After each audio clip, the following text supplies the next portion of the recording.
if you're just joining us on Northwest Access TV, thank you for joining us here on Huddle Up. If you're on Facebook, thanks again for sticking with us, having a tiny technical difficulty. But we're now live on both Facebook and Northwest Access Television. I'm your host, Paul. To my right, JT and Dustin. We've said our hellos. I don't really care. JT stayed up all night, watched a movie that didn't involve comedy with Vince Vaughn. We're moving on to our new segment on Huddle Up, show starters, quick little glimpse into the sports world that interests you from the week ahead. Dustin, I'll start with you over on the far end. Yeah, so I'd like to talk about a NHL thing, because we don't talk a lot of hockey on this show, but a great gesture by the newest NHL franchise, the Vegas Golden Knights, not the Las Vegas Golden Knights, the Vegas Golden Knights, which is another subject for another day, but they did something pretty amazing. For their first ever hockey game, they took all the sponsors off the boards, which for a franchise, that's pretty big, because sponsors on the boards in hockey, generate a good amount of income and revenue, and they replaced it with just the Vegas Strong hashtag,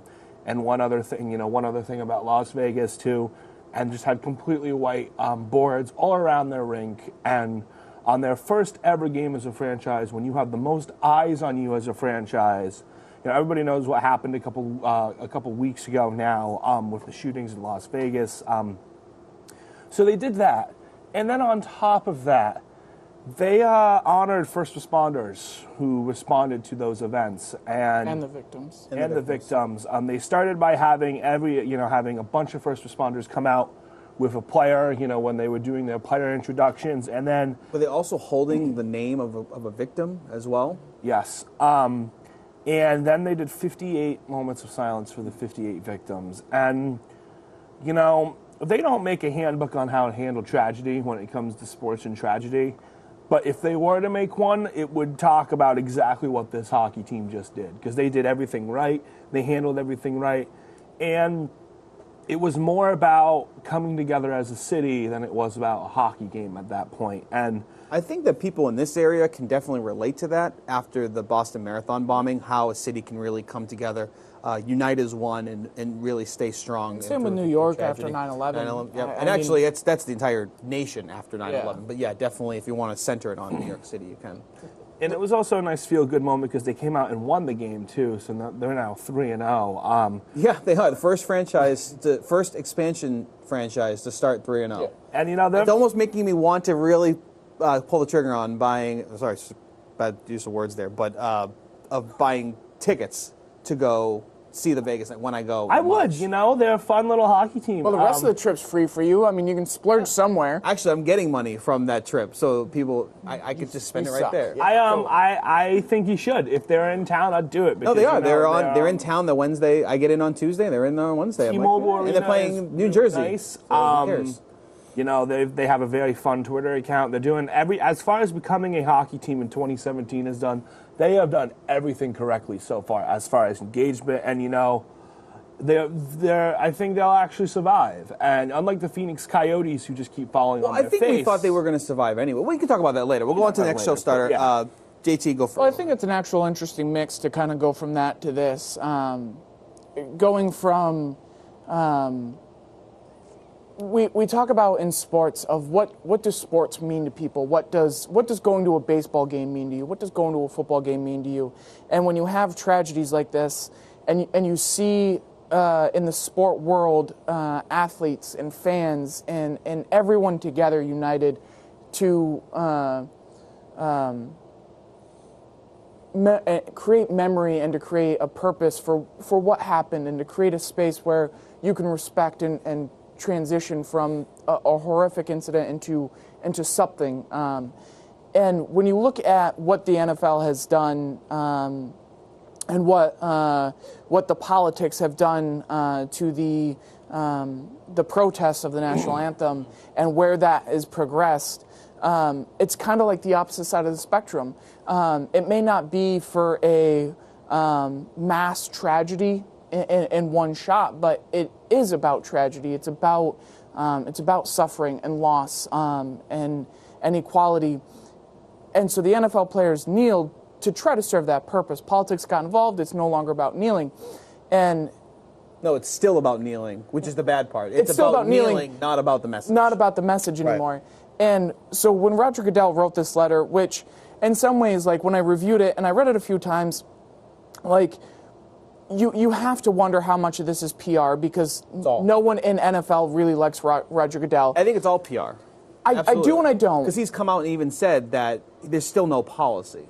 No, but my point to it is that as an NFL team, we've gotten to a point where it is a business, and it's probably one of the biggest businesses we have.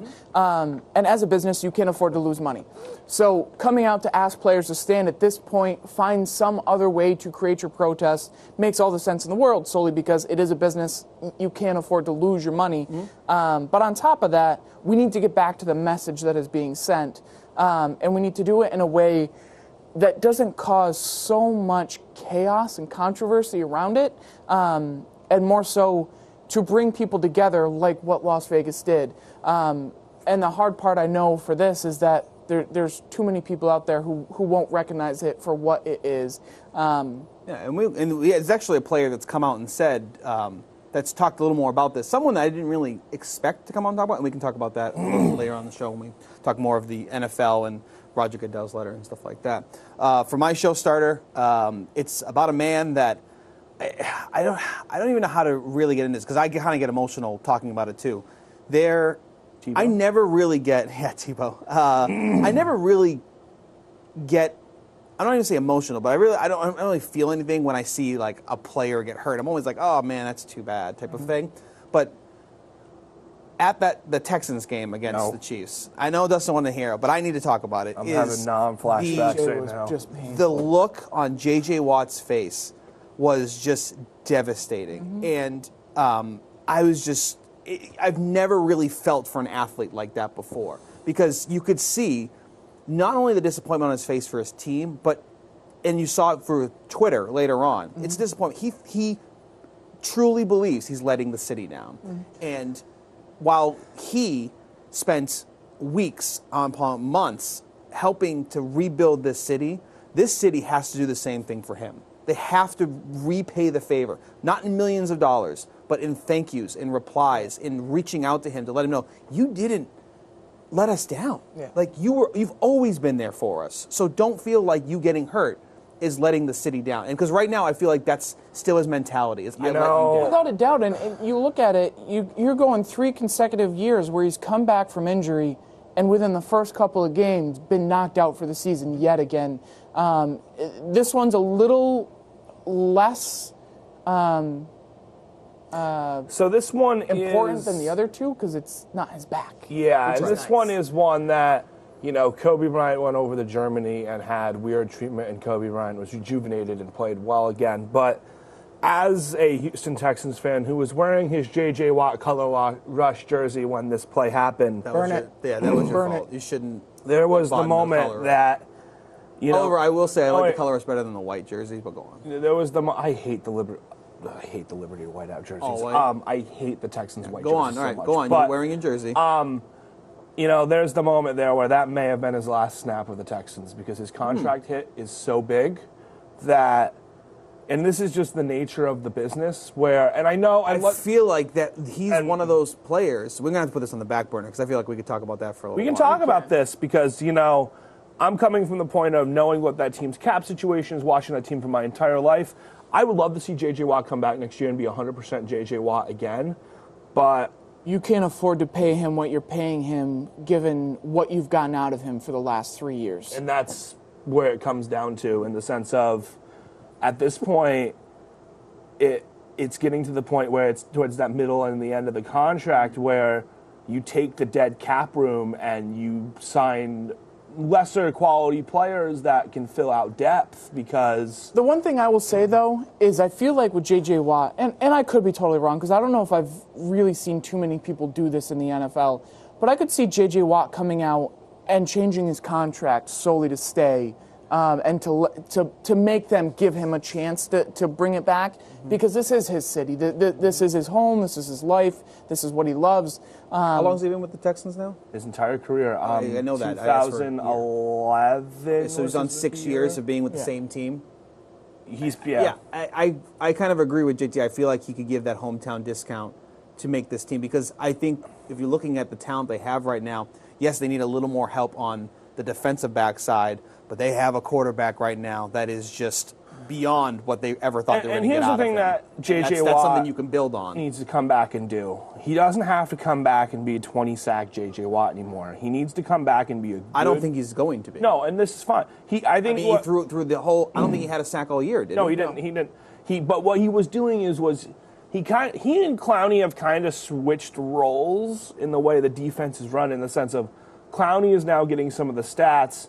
Watt this year was becoming a little of a disruptive force that was just getting in the backfield and running plays and being a good run stuffer. He wasn't getting to the quarterback, and that was working out fine. And if J.J. Watt can just come back and be a guy who can be what he was this season, which is he doesn't need to get 20 sacks to be worth it. He needs to be a run-stuffing team leader that is getting, good penetration on running plays and is making people just think that he's going to get to their quarterback. Right. He needs to be an addition to that defense. He doesn't have to be the sole star. Right. Because they have plenty of playmakers on that defense. And in 12, 13, looking at his stats here in those years that he had those massive sacks, he kind of did have to be the star of that team because we were rebuilding. But the defense has been built around him now. The big loss for the Texans is losing Merciless. Mm-hmm. He is, as Tom Brady said, one of the most underrated players. Losing Merciless hurts more than losing Watt at this point for the Texans. And it's because of what they do for blitz packages. Because they bring him in a lot of blitz packages that, you know where J.J. Watt's coming from pretty much every time. You don't know where Merciless is coming from. You don't know if he's blitzing. You don't know if he's dropping back. And that's the big, nobody's going to talk about it because Watt went down in the same game. But that's, as a Texans fan, that's the loss I'm concerned about, is losing Merciless. Because we did it last year. And how long is he gone for? Torn pectoral, he's gone for the season. So he's gone for the season. Now, how insane is it that, given we are a measly 5 weeks in? Yeah, we're going on week 6. 5 weeks in, and we have an insane amount of injured reserved players. You shouldn't even say injured players. All-star players all-star that aren't coming back this year. No, and it started in the first game with Barry going out, and it's just progressed since. There's been, I think, there's been more defensive injuries this year than I can even contemplate in years past. In 5 games over an entire season. There are very few teams that still have their 2 starting cornerbacks. Mm-hmm. Almost, I would say half the cornerbacks in the league. Cornerbacks that are starters? I did not know that. Patriots. He finally showed up. We might get our starting cornerback here next week or the week after. I don't know. There's. He got rid of Bowie. You have linemen that's relatively normal to see. Linemen get hurt all the time. But your linebackers are dropping like flies. Your cornerbacks are out. Mm-hmm. Safeties are dropping like flies. And it's nuts. And it's not. They're not like these crazy hard hits, crazy things. So bring that around. What do you think is attributing to all these injuries? Because you're right, it's accumulating like I feel like we've never seen before, or we haven't seen recently anyway. There's a lot of rolling up on one another, and that's always happened throughout the game, and there's no way to change that or to fix that that's going to happen. But there are a lot of non-contact injuries that are plaguing our league right now, and it's who tore his Achilles? Which one? Yeah, who? A lot of them. Tannehill. What are we talking? No. Defense? This past week. The wide receiver? Yeah. Oh, Dell got his, he fractured his ankle. Vikings running back was last week. Who tore his Achilles? Oh, I remember. Yeah, I remember seeing that. You sent it to me. I forget who it was. But you watch this guy run down the field. And you watch his calf just vibrate up. You're like, oh, that's so bad. Was it the Texans-Chiefs game? I think it was a Chiefs player. Right. I don't remember who it was. But regardless, there's no contact on these. And you're watching the ACLs, the MCLs, the Achilles now. Hamstrings are being pulled all over the place. Now, I'm honest, if you're going to have one of those injuries, I'll take the hamstring all day long. But weren't there 2 broken legs this past weekend too? It's nuts to see what's going on, and I don't even know what you could contribute it too. You know, it's not even a contribute. I guess it's not even a contributing thing. But like, where does the NFL go from here now? I mean, if you have these players dropping, like, I feel like that snowball effect. Like, I see it right away. I'm like, okay, you have all these players getting hurt, these star players. What does that mean? It means fantasy football player owners are getting pissed. They're like, okay, I'm drafting these people, I'm keeping these people. No one's staying healthy. I'm getting screwed out of a season. Do I stop playing fantasy football? It's like, is there a snowball effect that could eventually without a happen doubt from this injury? And how long will it take for that to happen? Because I know people in my leagues that they're beside themselves. Like, I lost my entire, like, my seasons, and I get we're talking injury to basically a video game, but Yes. I'm just saying in general, like, you have, that is a huge addition to the NFL and as a league is fantasy football. It's it's one of the biggest reasons why they're so successful is because of fantasy football. If you have people that drop out of fantasy football, how popular does the NFL continue to be? Oh, without a doubt. I mean, there's a lot of people that don't necessarily watch football to watch football. They watch football because of fantasy. Whether they're making picks or they're making fantasy. Yeah. They're on fantasy, right. And it is without a doubt a snowball effect because, and it doesn't matter what the sport is. I mean, if you go in, whatever the league it is, whether it be hockey, baseball, basketball, football, whatever, and you have 3 consecutive seasons where your top tier players that you draft are all injured every year, you're just kicking yourself. You're like, why am I doing this? Why am I putting money into something that I clearly suck at? And it's nuts, and it's nuts to see these players drop, and we're not seeing them drop one at a time. We're seeing teams lose multiple players every game. I mean, how do you look at the New York Giants and say, you just lost every starting receiver? They just what? Period. 2 receivers. They had 2 receivers. Brandon Marshall and Odell are done for the year. Right. Shepard is hurt. Shepard probably going to be. Right, but I think they only had when everyone went down for that Giants game. They had 1 wide receiver left or 2 wide receivers. Something they have like 1, that. So, and he's got a total of 16 snaps in his career. What do you do? Which is crazy because this is a Giants team that you said at the beginning of the year. They have the offense to go to the Super Bowl. Yeah. They have the offense to mirror what Atlanta They're now has. 0-16. Now, it's funny how we talked about a New York team going 0-16. Little did we know it was going to be it could be the Giants, because you look at the Giants. I think their next like 5 games, they're not cream puff games. No. I can't remember. You've got Denver, you've got Seattle, you've got, and then you've got to have a couple division games in there. Trying to look up who they're playing. Yeah, they have. I know that Denver's definitely coming up.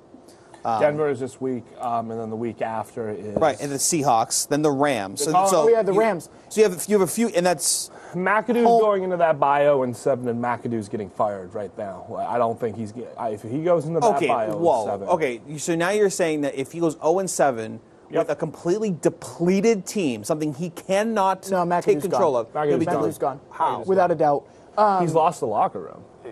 He's lost the locker room. He's lost the field. The amount of temper tantrums that are going on the sideline, you can't control it. I'm always on the side of the coach when it comes to injuries because it's something you can't control. You can't, but at the same token, you're going to look at it of you came into this team. It's a winning franchise. It is a winning franchise. I think the thing you look at is your first few games where everyone was healthy. Look at your first few games. I think the first 4 games where he did not have a really depleted roster, they didn't go 2-2. He's like at this point, they scored a total of 13 points in the first 2 games. And he's and this is the thing, he's an offensive-minded coach. So it's like, look, if he's a defensive-minded coach and they're only scoring 13 points, okay, fire the offensive coordinator, whatever. He's calling the plays. Like you can't say to me that Ben McAdoo should have a job if the Giants lose the next 2 weeks because one, I don't think he should have a job now. There's a whole Rodgers commodity. If you're looking at it that way, I think these next 2 games are just going to be more gas on the fire. Because the Broncos should in Denver should really take, and that's a Sunday night football. Oh my God! Oh, painful. It's national television. Every analyst that I've heard talks about the 2 games that the Giants have a chance of winning are going to be San Francisco and the 49ers, and I laugh at that. Or the Rams. What makes you think the Giants are going to be the top scoring team in the league?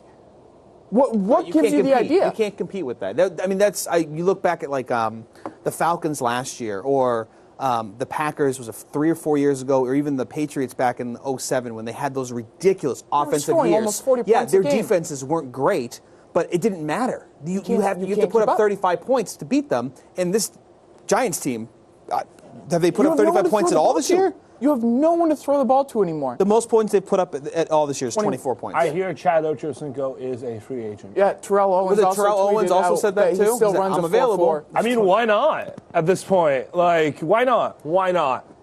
This is a franchise that is going to. I would not be surprised. They're going to be able to rebuild because they're going to have the first-round pick. They're going to have the first pick of the NFL next year. This is a bold prediction, and in some ways, I'd be shocked to see it happen. But in the same token, I wouldn't be shocked. You know where their first win's going to be. Eli Manning, not on that team for the entire year.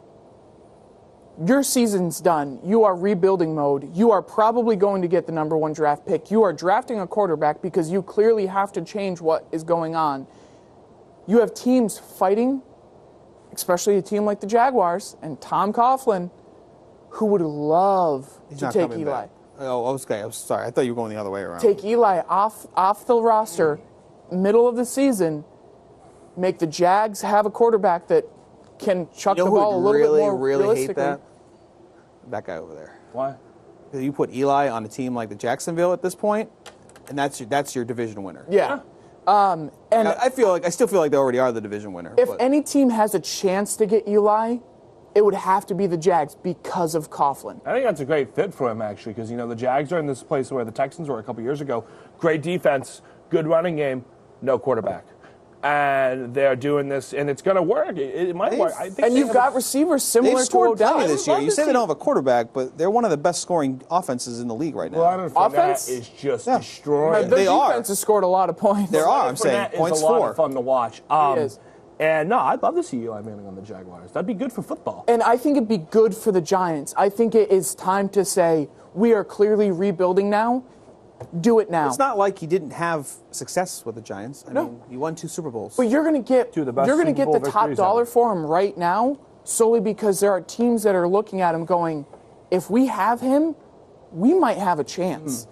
The Giants don't have any chance at this point. You have to deal with the Odell contract. It's not going to come from within the Giants organization, but I think that's something that possibly could happen, but it's not going to come from within the Giants. No, the Giants aren't going to go Someone's looking for it. Someone's going to come to them. But I can see it happening. I see them I can't even imagine them entertaining an offer from someone like Coughlin because of how they left things. I can solely because you know where you are at this point. Unless you're giving them the entire farm and some, I don't see them getting Eli Manning. I don't think you'd have to give the entire farm. I think you do. I don't think you do. I think if you're going to entertain something from someone like Tom Coughlin because of the relationship they have, yeah, I think you're going to have to give up a lot. This is what you look at for the Giants. You are clearly drafting a quarterback in this year's draft to replace Eli Manning. So even if you keep Eli, you're keeping him for 1 year. So what? You're not talking about a Tom Brady here who you might have 4, 5, 6 good years left, which that might be a stretch. But that is the one thing about Eli Manning that I think a lot of people kind of glaze over is that he's not an injury-prone guy. No, he's actually he's healthy most of the year, if not the entire year. So you might get a good amount of years out of him. But the Giants aren't looking to keep him for that. What are you going to get production-wise out of him? I think that's the question. It's not necessarily like, oh, he's done for. It's like, well, maybe he's definitely going to be on the field, but what are you going to get out of him from there? And like with the offense that he had at the beginning of this year, it's baffling still to this day when I look back how they weren't putting up 30, 40 points a game. Oh, without a doubt. I mean, they have no running game. They have no offensive line. Their defense Right, but you say that, but even the Patriots don't really have a running game. They have 1,000 running backs. They don't have a running game, and yet they're still putting up 30-something points a game, too. But the difference for the Patriots is they at least use the running backs in the passing game. And we compared those two teams at the beginning of the year, which one would you take offensively when you're talking talent-wise? But Marshall never showed up. Nope. Shepard completely... He had a couple weeks. If that. And then Odell just, again, so he's supposed to be this mega superstar, and he can't stay on the field. Odell really jeopardized his career with this year. He's set to make $1.8 million this year instead of holding out like he said he was going to get his contract. Because now you're coming back. It's funny because you look back now. This is why I will always support a player holding out, without especially a doubt, in the NFL. A top tier player. If you're in the middle of the road, you have I don't give you anything. But if you are a top tier player, you hold out for what you should make, because he should be making $20 million. There are a lot of Texans fans right now who are mad at Dwayne Brown for holding out, and it's just like, why? Why are you mad? Oh, because our offensive line is bad? Yeah, that's why we should pay him, because in the NFL, especially where contracts are not guaranteed. It's funny that you say, I look back, sorry, you say the offensive line is bad, yet the second they switched Watson in for Savage, it didn't matter. It looked a lot better. So it looks a lot better. Offense looks a lot better. But here's the but on that. Watson is one of the most pressured quarterbacks still whenever he drops back. You're just not noting. He's not getting He's mobile. sacked. Yeah, right. That's it. He's mobile. But the offensive line, don't think because Watson can run around that the Texans' offensive line is still not trash, because let me tell you, they are still trash. It's just the fact that they got a quarterback that can run around. But anyway. The one thing that I'm curious to see, and I love it, I drafted Watson in the draft knowing he was a backup quarterback just because I felt like he was just, fantasy-wise, you might get something good out of him. And I have him. Shocking. I have him in my family one, too, and it's really paying off so far. My one curious question with him, what's the longevity of his career? Mm-hmm. And it could take that one hit. I mean, we've seen crazier injuries this year, so I mean, he strikes me as a guy that's bigger. He's bigger than an RG3. He's not nearly as Is it weak? Is it okay to say I feel like he's a smarter quarterback than some of these players? Yes. Like he understands when to get rid of the ball, when not to get rid of the ball. He's not looking to run. Right, That's he's not. the difference right run. there, because, RG3 looking to run every time, because they're kind of built the same stature, but... No, they're not. RG3 was little. Deshaun Watson's got size. I'd say Deshaun Watson's more of like a tiny Cam Newton. But a tiny Cam Newton who's better at passing, in the sense of, knows... So far. But his pass, for a rookie quarterback, he's still going to throw the one or two terrible interceptions a game. They're going to be there. They're going to be bad decisions. But he's not a run-first quarterback, which is what gets scrambling quarterbacks hurt in this league, is being that guy who's like, oh, first option's not open, I'm going to take off. There's that play against the Chiefs where he had a touchdown to Fuller, where if you watch the tape back, he was looking at Hopkins the entire way. And a lot of pure scrambling quarterbacks will see that read gone, they'll just take off. He went through the progressions, which is the biggest thing for a rookie quarterback and the biggest thing for a quarterback in the NFL that you want to see succeed. You want to see your quarterback going through the progressions, seeing that they're all not open, and then saying, okay, now I take off. And that's the big thing that I think will separate him from some of the other scrambling quarterbacks that we've seen come into the league, have great years like RG3, and then just flame out. It's because in Bill O'Brien's offense, he's really doing a good job of protecting Watson, too, with the rollouts and the play action. Lamar Miller has been the best thing for Deshaun Watson these last couple weeks, because Lamar Miller has been able to get some things going and have turned into the play action. And then Will Fuller coming back, too. I'm going to change that. Lamar Miller's ran the ball well, but he's not the person who's made Deshaun really, really good. How many times has Deontay Foreman. Oh, you watch him block for Deshaun Watson in the backfield, man, that guy takes a hit. Foreman is such a good pickup in the draft. He was a great pickup in the draft, a third-round pickup out of Texas, 10 years ago, when running backs were all the rage in the NFL, Foreman goes in the top 20. But because the position of running back has changed in this league drastically, he now falls to the third round. He is a good blocker. It's a combination of everything on the offense, making him, Hopkins is bailing out Watson 5 or 6 times a game with spectacular catches. Sorry, I want to stop you there. Spectacular catches, or he's just doing what he should have been doing for the last year? I mean, he's doing what he could do when he's that talented. So you say spectacular catches, he should be making those for him are average catches. I mean, when Hopkins got the contract this past offseason, that was the Texans admitting that Brock Osweiler was bad and that Hopkins is better than what he was last year, and he's proving it right now by making those catches that you go, wow, on.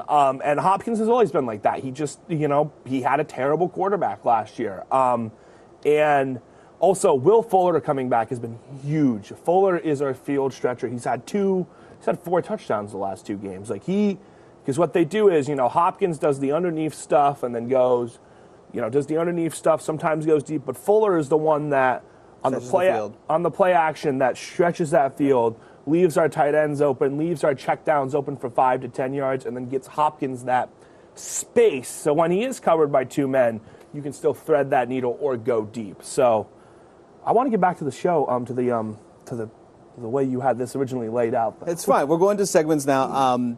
I want to talk about home field advantage is another segment we want to add on here. We want to get back to, again, one of the reasons we want to do this show is we want to talk about local sports. So regardless if you're even paying attention or not, we're still going to talk about it. Now you feel like season. Bryce when we talk about the NFL. Pay attention to the basketball season. Great. Well, it hasn't started yet. So give me a preview. Who have you talked to? Great. Awesome. Dustin, we'll go with you first. Actually, I'm going to start with my first. Yeah, you start with yours. So home field advantage, I want to talk about the MVU football team, a team that's definitely had its struggle on the field, off the field. And I don't mean off the field with the students. I mean off the field with community support, with funding support.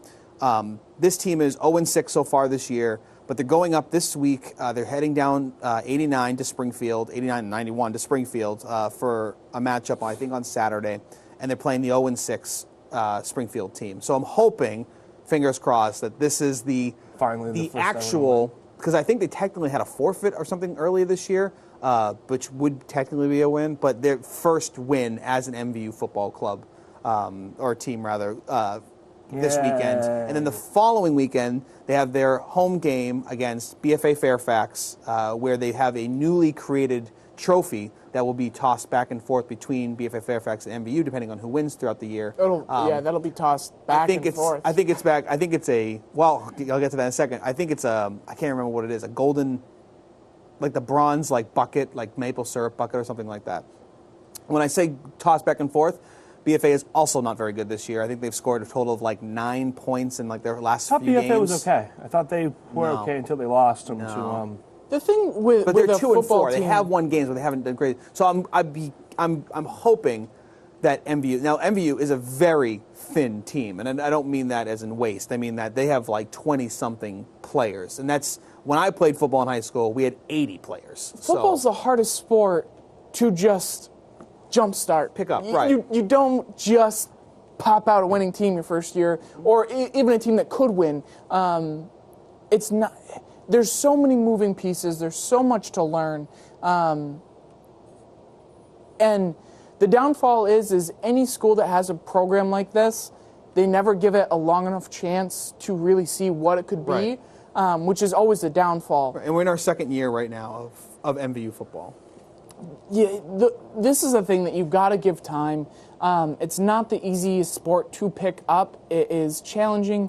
But when you talk about a sport that's good for a student athlete, football makes you learn. So many people will look at football and say, I don't watch it because I don't understand it. No, you won't, because there's a lot of math. There's a lot of reading and memorizing. Trust me, I know. And looking and learning. Played football, played offensive line, couldn't pick it up, played defense, played better. But I'm saying, that's even someone who played football, it's hard to pick up on. It is. And so for a student athlete, it's a great sport because you are forced to use more than just your body. Right. You have to use your head. You have to learn. Instincts can kick in. You learn how to work well with your team, with a player if you're comboing or something like that. Mm-hmm. So, yeah, I completely agree that it's one of those sports that people don't really give a chance on the first or second time around. Oh yeah. But you should, because what it does for the players, you can listen to parent testimonials, what's doing just for the self-esteem of these players too, on the student side. When and MVU's farm country. You go anywhere in the nation, man. You play a good football team from farm country. You don't want to play that team. Oh. They're hard hitting and they're powerful. You just got to give them time to. Well, they're baling hay. I mean, exactly. Picking up pigs. I don't know if that's true or not. Beat up the city boys. So that's my home field advantage. So, Dustin, go for it. My home field advantage is another sport in Vermont high school sports, volleyball. A growing sport in Vermont. We just started it back in 2006 or 7. It was defined by who? By 4 schools in Vermont: Enosburg, Lake Region, Linden, Vermont Commons. Lake Region doesn't have. We only have 4 volleyball teams. I'm getting there. That's where it started. This is where we started in 2006. We don't mean to be defensive right off the bat. We'll say Well, that. you don't need to attack my point right off Say that the right away. bat. Go ahead. Home field advantage. Dustin has the floor. So That's how it now works. we have 7 boys teams, and we also have like 14 to 15 girls teams and JV teams. It's getting bigger in Vermont, and there's a lot of good volleyball being played. Essex and Rice played a 5-set match in the girls volleyball this week. It was one of the best matches in the state, and it's just really encouraging to see a sport that has taken off in other parts of the world. And actually, right in front of, I have something in front of me from February where No kidding. girls volleyball has more players than girls basketball in the United States right now, by 3,000 players, and that's pretty big considering the fact that it's not a sport that ever gets talked about in the media at here. all. And Yeah, you're right. it's a lot of fun to watch, and we're building it on the boys' end. Obviously, it's not as popular with boys. I get that. But it's fun to watch as a volleyball coach myself. I played for 4 years in high school. And just to see how some of these teams that were clubs just a couple years ago are now playing really high quality volleyball and can send some players to D2 and D3 colleges in this state, or out of this state to play volleyball. It's really exciting to see now. So, we're talking about home field advantage. Playoffs are coming up if you're in the Burlington area, or the Shameless plug. shameless plug if you're in the Burlington area to come see Rice, or if you're in Franklin County. Enosburg has had a volleyball team that's been coached by Jason Robtoy for a long time now, and they've been one of the forerunners of this sport. It's a fun sport. Everybody has fun, and it's nice to see it grow from just 4 teams to, in a couple years, we're going to have to start talking about making divisions because it's getting so much bigger. And Right now, currently, everyone's in the same conference. Everybody's in the same conference in the sense of, Enosburg plays against Essex and Rice plays against your CV. We all play against each other, but it's gone from 4 teams not being sanctioned to now being sanctioned by the VPA, and it's a lot of fun to watch. So if you ever get a chance to watch it, it's really easy to say, oh, volleyball sucks, so you only see Olympic volleyball, it doesn't matter. It's a fun sport. Can I rebuttal? So as much as I like to trash talk it, because I find it amusing, it's also a shame. When you look at a sport like volleyball, and I'm even going to put it in the same category as soccer, because people don't watch soccer. Yeah. Valid point. But when you talk about female sports, it's a different ball game. Basketball, people think is popular with female sports. It's not that popular. For a female athlete, your popular sports are always going to be your volleyball, your swimming, and your soccer. Those are going to be your top 3 tiers every day of the week. And the only reason why they don't get any accreditation is because the media doesn't give them any. The only thing for me is, I laugh at it solely on the standpoint of, I grew up in the city. No one went to a volleyball game. No one cared about a volleyball game. No one even knows a word about volleyball. The only thing you knew about volleyball was it was fun to play in gym class, and that was about it. Or it's fun on the beach to watch or play. But outside of that, that's really where the sport kind of came to an end. It is a great sport. It's a very hard sport. It's a lot of fun to play. But it's a different kind of thing, and it's a shame that as a nation we divide ourselves so much within sports to say, if you're a man, you're playing football, you're playing baseball, you're playing basketball. That's what you're allowed to play. That's your sport. Go for it. Well, I think a lot of the popularity of, you said that, for girls it's soccer, it's swimming, it's, what was the last one? Volleyball. It's volleyball. The problem with that is that those are the sports you can go on to something like the Olympics and do something with. Softball was dropped from the Olympics, so it's not like you have a professional league to go play in. In basketball, you have the WNBA, but only the top tier players are going to play there, and then there's nothing else for you to go do. And it's not like there's 30, 40 teams out there either. You're very limited, and even so, when you go to the games, the stands aren't even full. So as a college athlete, if you're going to play for basketball, college that's your big stadium. That's your big platform. There are a ton of girls volleyball teams for college, though. No, I'm not getting it. I'm saying beyond that. Yeah, beyond that. There's no professional league to be able to do it. So you say they're not popular. It's because they don't have a platform to be popular on. Correct. There's nowhere for them to express And that's themselves. part of why, I like the home field advantage segment, because in Vermont, we are growing it. We got 7 boys teams. We got 2 more that'll be coming up between my Rice team that we started in South Burlington. We'll have 9 next year, and the girls will have a few more. It's it's awesome to see this grow and to kind of break some of those barriers down, because I've had a lot of guys come and be like, only girls play volleyball. Then they come to a few of our practices, and I got 9 players on the team right now that are having a lot of fun playing the game. Because if you've seen good girls volleyball, watch good boys high school teams in this state, and they are wailing the ball back and forth, and it's a lot of fun to watch. Essex and Rice had a great match the other day. Rice beat Essex for the first time ever. The playoffs are going to be a lot of fun this year for the girls in this state, and the boys, the growth is encouraging, and it's a lot of fun as a coach, as somebody who played, because volleyball is easy. I like your point about how we divide people in this nation when it comes to sports, as you say to, boy, you play this, this, and this, because I've had kids who have played in those sports, and I've had kids that get cut from soccer teams who just want to play a sport. They come play volleyball. They have a ton of fun, because I've had varsity basketball players play volleyball to get conditioned for basketball season too. So it's just nice to point out the growth of the sport in the state of Vermont, because Vermont was the last state to sanction it, to have a VPA, principals associated, sanctioned volleyball program, because Vermont is always the last to get on board with a lot of things. But to see the growth from 2005, 2006, where it was just 4 small teams, to now, all your Chittenden County schools are doing it. Schools outside of Chittenden County are doing it. It's getting bigger, and it's encouraging. Did you have a home field? I don't have a home field. And that's fine. We'll get into it when UVM really kind of kicks off. And we're not going to limit it just to Franklin County. I would like to get more into the hyper local sport, but we can break off into UVM, because there are way too many fans to count in Franklin County that go to these games, have season tickets to the games and things like that too. Quick note that I just, only because it is the biggest news that's kind of going on right now in Boston. John Farrell, no longer the manager for the Red Sox, and Dustin. I would like an explanation as to why, and this is coming. And I have a very simple explanation as to why. You're not going to like it because there's no real context behind it, but I have a reason why. But if you want to kind of give me the whole, you look at his record, because I'm seeing through social media, through friends, through family, they're so happy he's not here anymore. So what I'm looking at is, 93 and 69 the last 2 years in a row, 3 out of 5 years there in the playoffs, 1 World Series title, and I'm thinking to myself as a .533 winning percentage, I'm wondering, because I think it's, if you don't think someone's working out, it's perfectly valid to fire somebody, but I'm just wondering, because not knowing the intricacies of baseball, why the John Farrell firing makes sense when they are winning back-to-back years. They just haven't been able to perform in the postseason. When they faced a red-hot Cleveland team last year and an Astros team that is similar. It has nothing to do with what happened in the playoffs. I'm 100% confident with that. You can't look at what happened in, especially that last game.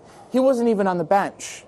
He got ejected from the game in the second inning to not even be able to make the calls that need to be made. They weren't even his calls. It's not on him.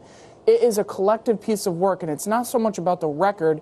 It's about him. It's how he's handled the media. It's how he's handled the public. It's how he's handled certain situations with certain players. And it's not, like I said, it's not about a record.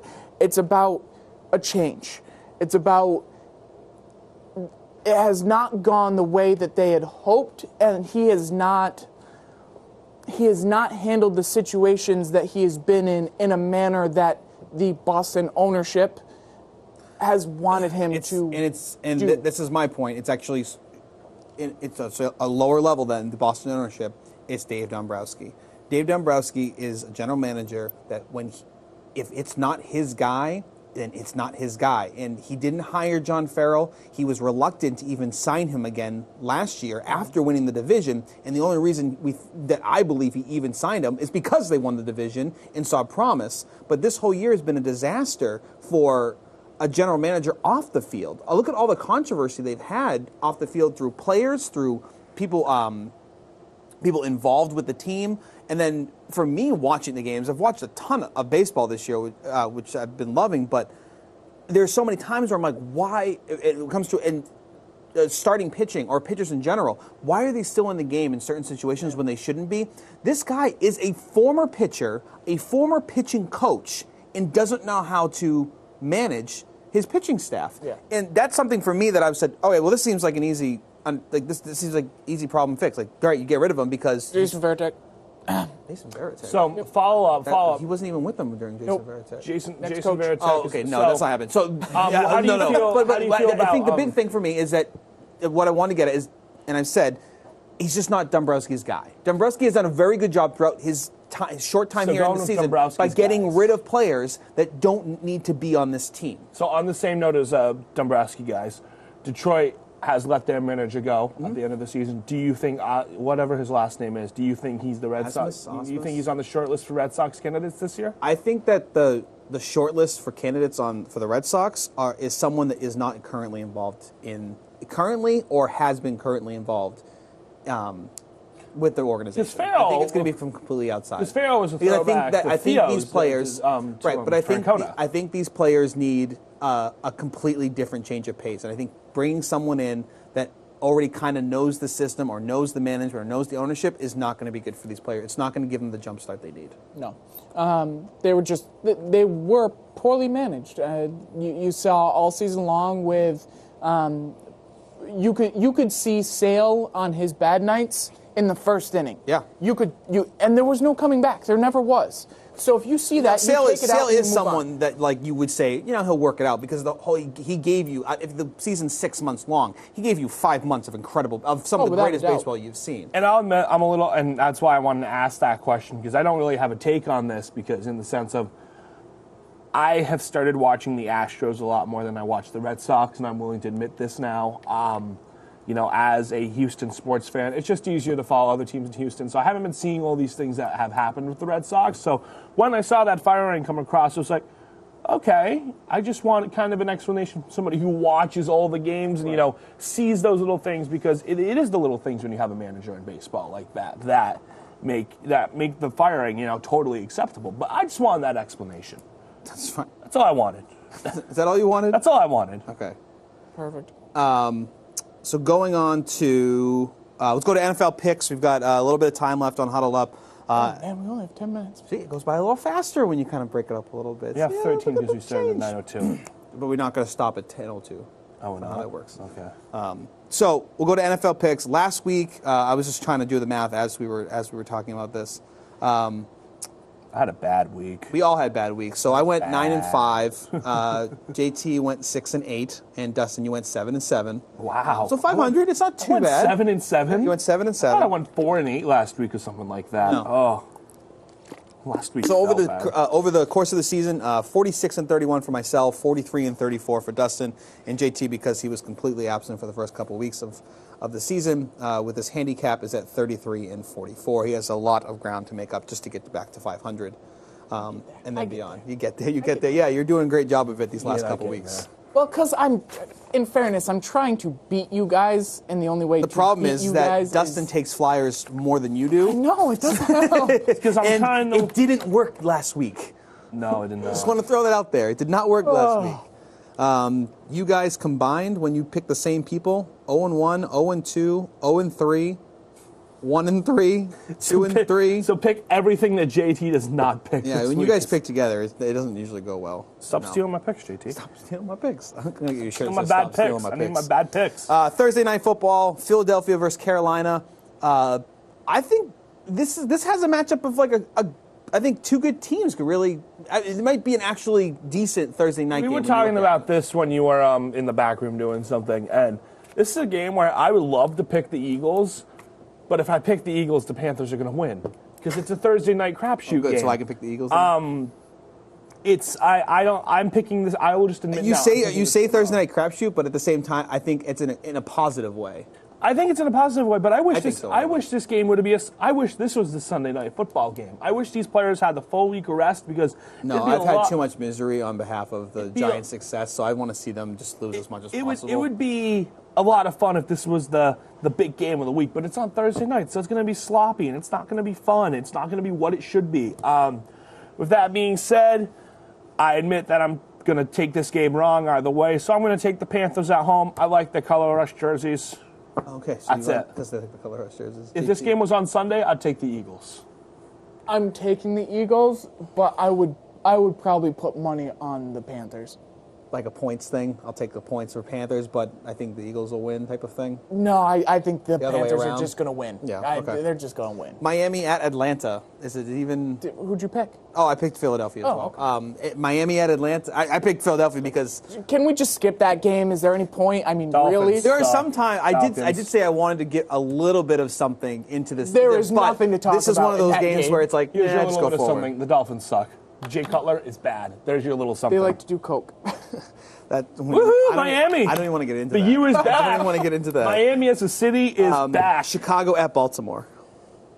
I'm so sick of picking the Ravens because the Ravens have let me down so much this year. So I'm going with Trubinsky. I love him. I like him. I liked him at North Carolina. Have you expressed this to him? Has he given you back the same You sentiment? can roll tape from Huddle Up a long time ago because I said that I liked this guy coming out Roll of tape. Okay, well, whatever. Play the digital file. You play the digital file of earlier this year going towards the draft. I said I like this guy. I like this guy still. I think they pull off a win against the Ravens because I hate the Ravens and the Ravens are bad. I bet on him last week. I'll bet on him this week. He played a great game last week. Yeah. He played a great game. He lost it with a stupid read, and it is what it is, but he's a rookie quarterback. But it wasn't his fault they lost that game. It was penalties. It was drop passes. He didn't get help. But he looked phenomenal for a guy who only played 13 college football games. Ravens did pretty well last week against the Raiders defense, which I still think is one of the better defenses out there, and I think that they'll kind of make mincemeat of Chicago's defense. So I'm going to go with the Ravens. Joe Flacco's due for a Joe Flacco 47. And that's not the only reason for that. I'm also picking them because you two picked the other team. Joe So Flacco's if history due for repeats an elite itself, game. I'm pretty good. So Joe Flacco's due for an elite game. Cleveland at Houston. Come on, this one's obvious. Like, It's hard to pick Cleveland when there's just just on the sole fact that there's so much promise with Deshaun Watson, regardless of injuries, regardless of record. I love what this guy can do. I cannot wait to start him this week against the Cleveland Browns. I think it's going to be a fantasy explosion. He's already been that way for the last couple weeks. You know, you look at 0-5 and you say, well, record's not everything sometimes, but they benched their quarterback last week. The offense can't do anything, and if there's one game that I want my team to have going into the bye after losing our two big defensive stars, it's at home against the Browns. Because even if our defense has an off day, our quarterback can bail us out. I think the Texans win this game easily. My thing is, there's not a single player on Cleveland's team that anyone's rooting for. Last year, people rooted for Terrell Pryor. To watch him transition from a quarterback to a receiver and be successful was phenomenal to watch. There's not a single person on Cleveland's team that you were rooting Garrett, for. you could definitely say people are rooting for now that he's finally healthy enough to play. Garrett will be fun to watch. Yeah. I suppose that's true. It'll be fun to see Watson juke Garrett out. Green Bay at Minnesota. Green Bay. I'm not betting against Aaron Rodgers. I'm in the same boat with you. It's really hard for me to say after watching him do it week after week. When the Packers got that ball back with 1:15, I was like, Aaron Rodgers is winning this game, isn't he? And as I expected, Aaron Rodgers won the game. Like, he's good. Anyone heard the update on Bridgewater? No, he's not playing. He'll be back in a couple of weeks to practice. He hasn't even started practicing in a couple of weeks. I thought he started practicing. He's off the pup They list. have Case Keenum. And Case Keenum's doing wonderful things for Minnesota. He's won 2 games now for them. He got lucky in 2 games. Just to try to catch up, I'm going to take Minnesota. But I think they do have a chance. Okay, Detroit at New Orleans. I'm still on the Lions hype train. I'll take them. Yeah, I like think the they had Lions. a bad week, but I got to give it to them. Okay. So we have, and I'm going to go with them too. I'm kind of in the same boat. I think the Saints are coming off the bye as well. I just don't trust the Saints at all. And you know what? I'll go down. Got rid of Adrian Peterson. I think the Lions are like the Browns for me last year. I think I'm just picking the Lions every week this year because I like them. I've had fun with the Lions. New England Patriots at New York. Jets. Taking the Jets? No. You really write that down? You said it. I have to write it now. I mean, part of me I'd wants. love to see it, but that's not going to I happen. don't like to see that because that would put the Jets as the #1 team in the AFC East. There's nothing better than the Jets trying to tank their way and act. The fact that Atlanta's playing Miami, the Bills are on a bye, and the Pats are playing the Jets. This is when the Patriots can finally say, all right, people, let's get it together. Let's go back to first place where we belong. I'm just going to enjoy San Francisco at Washington. But just going back to the Jets for a second, they're trying to tank, but I'm going to laugh so hard if they tank their way into that 6th wild card spot It'd be That's not It'd be possible. hilarious. San It is Francisco at possible. Washington. Running out of time. Yeah, there's no Redskins. conversation here. Okay. Tampa Bay at Arizona. I'm gonna go with. Both of these teams. I'm gonna go with Arizona. Okay. I'm going to go with Tampa Bay. I'm gonna go with Tampa Bay. Rams at Jacksonville. Rams. Jags. You like the Jags, huh? I like them too, but I really like what. Oh, it's at East Coast. All right, I'm gonna go East just for that. For Dustin's reasoning, they're going East Coast, so they're gonna have struggles on defense or on offense, whatever. Pittsburgh at Kansas City. Chiefs. If Big Ben can ever have a game, this is the game he needs to have it in. It's not going to happen. And in it's this not game. gonna happen. in this game. Los Angeles, 5 interceptions. Five. Yeah. Not one. Not two. Yeah. Not three. Los Angeles at Oakland. Raiders. I think the Raiders are overrated, but Los Angeles is bad, so the Raiders will get a gift. Carr's and go- back this week too. I think the Raiders get the gift of going back to 3-3, and people don't talk about how overrated. Not a very they long trip currently for are. Los Angeles. You never know. Melvin Gordon having a lot of fun on that team. I don't believe them. I'll take Oakland as well. Nah, I'm going back. I'm taking the Rams. I'm taking Chargers. Wow. Yeah, Giants at. Oh, sorry. Just put our names down right Just put Broncos. now. ETP or DGP. No, I was gonna go with the Giants. Monday night game. Whoopee! Nice to get Monday night off. All right. That's how I switch our felt last week. That's Can we actually how switch I our felt last Thursday, week. I Monday said, game? you know what? I'm glad I don't have to watch Monday Night Football. This is fantastic. Like, I think the Titans will win, but I did. Yeah. I'm gonna that's take Brissett. Really? I am. Okay. Okay. Mariota back. I think so. I think Mariota's coming back. I think Mariota's coming back. I think the Titans win. Okay. 2 minutes. Perfect. Final drive. Last segment of the show. Our bold predictions going off for the week ahead. It doesn't have to be football related, just in general, bold predictions Oh, going just forward. for the week ahead? Yep, for the week ahead, because that's what we have. That's until our next show is the week See, I ahead. thought of like just my bold prediction. I'm sticking with my bold prediction. Okay. Isaiah Thomas does not play this year. Joel Embiid has a MVP caliber season. Is in the top 5 of MVP. Injured in the voting. first 5 games. First 5 games. You have a better chance of that one. Kyrie Irving is not your game MVP for their first game of the season against Cleveland. I think there is going to be a secondary player. I don't know if that's going to be Hayward or not, but I feel like there's going to be a secondary player that's going to come out I and bet be it's that. Tatum. I'm just saying, I don't think all the hype right now is on Irving, Hayward. I think that those two teams players are going to contribute, clearly going to contribute, but it's not going to be the player you're going to walk away from Tuesday night against Cleveland for the first game of the NBA season and say, Any chance you watched the game last night? what game? The Boston preseason game? I think that's a no. So we have 30 seconds? Yep. I have 30 seconds. So in that game, it was fantastic to watch Kyrie Dribble? I saw the under. I saw the play behind the legs good dribble. basketball. Yeah. He played good team basketball. Because he's playing for a real city now. A It real was- sports city, It from was what he said. fantastic to watch. You didn't hear that take? He said that it's nice hate to be Kyrie. finally playing for a real sports city. Yeah, and Kyrie Irving thinks the world is flat. I don't take anything he says valid. Carl Everett once thought that there were dinosaurs weren't real. That's going to do it for our week on Huddle Up. She's got 2. She's got 2. She's We got 2 more fingers minutes? up. I guess we could talk more about it then. So Carl Everett, former player for the Boston Red Sox, said that he doesn't believe in dinosaurs because he's never seen them. However, praises God a lot. Just throwing it out there. You can't be a hypocrite like that. I can't say anything. Anywho, actually talking about basketball, because we have 2 minutes, Why? I want to talk a little bit about what's coming up, because we do have the start of the season coming up on Tuesday. Yep.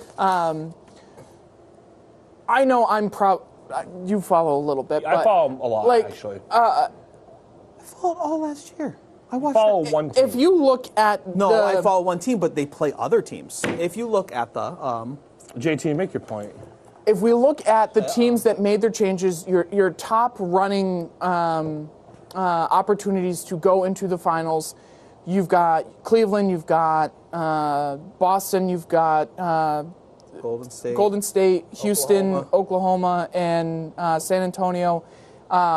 Who is my other 2 teams that I'm looking at are going to be the Minnesota Timberwolves, as well as the Bucks. I like the Bucks a lot. Love the Bucks. But out of those teams, who do you think beats Golden State? I don't think Golden State loses again this year because I still think that they're that insane offensive team that you can't keep up with. It's similar to what we talked about with OKC football. They scored 150 points using their bench players for half. That's what I'm saying. I think OKC has a chance. And I think they have a chance if the Warriors would get the Spurs in the first You round. think those three ball hogs are going to pull it together?